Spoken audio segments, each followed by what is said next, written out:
Hello, my name is Jamie from Just Jamie, and I'm going to show you a little technique here and using a spray brush. You've seen the trend around the mist on layouts and the sort of butterflies or stars or any sort of shape that have been sort of uh, cut out or looked like that there was mist around a particular shape. Well, I'm going to show you how you can do that yourself to uh, accent your layouts. Okay, I've included a link to a free brush set that I have on my blog. Um, it includes one brush, the same brush I'm going to use today here, and all you really need is just one brush, because I'm going to show you how to change the brush settings to scatter it in a way that it looks like it's been misted on paper. Okay, so the first thing you want to do is bring up your brush preset panel with the brush loaded. So you'd either want to click F5 or go to Window and Brush. Okay, and make sure you have the spray brush or mist brush selected. Okay, and then you want to go to Shape Dynamics, and you want to adjust the size jitter to your liking. It really doesn't matter. You can see down in the preview panel here what the brush is going to look like when you click and drag it across the page.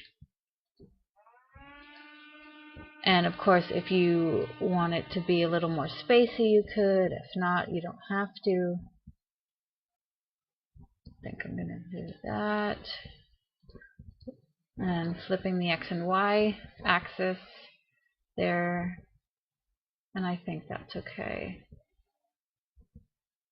It's really just playing around. There's no set way to do things. The fun of that's what's fun about Photoshop is it's just a big playground. You can experiment and play with something, and if it doesn't work, well, you just try something else, and it's just trial and error and playing and yada yada.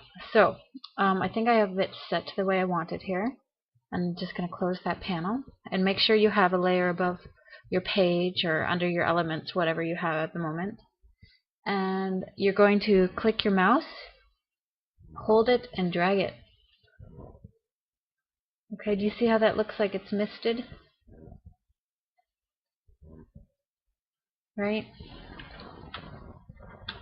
If that's too strong for you, you could do this. You could create a layer above it. If it works. Oh dear.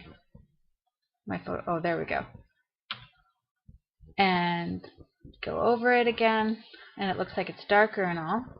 But when you hold your mouse over the thumbnail and go hold your control key down and click, you'll see the marching ants. Toggle the visibility of that layer off. Go back to the original layer, hit your delete key, and Control D to deselect.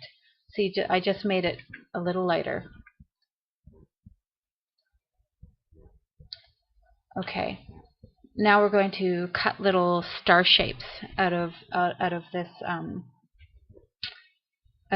little misty area here. So I'm going to create a layer. I'm going to go to my custom shapes, and you can choose whatever shape you'd like.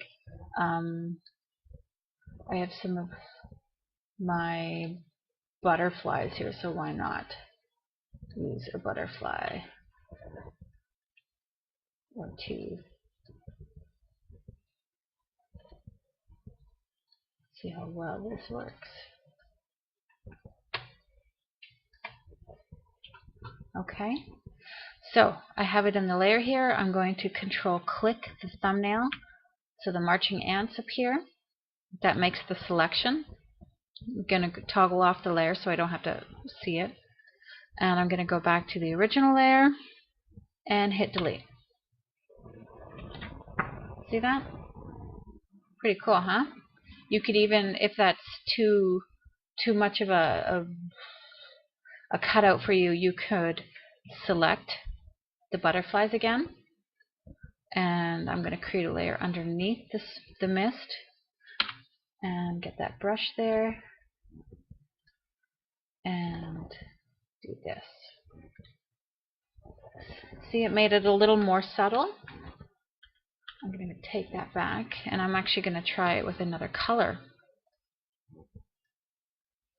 Let's say yellow.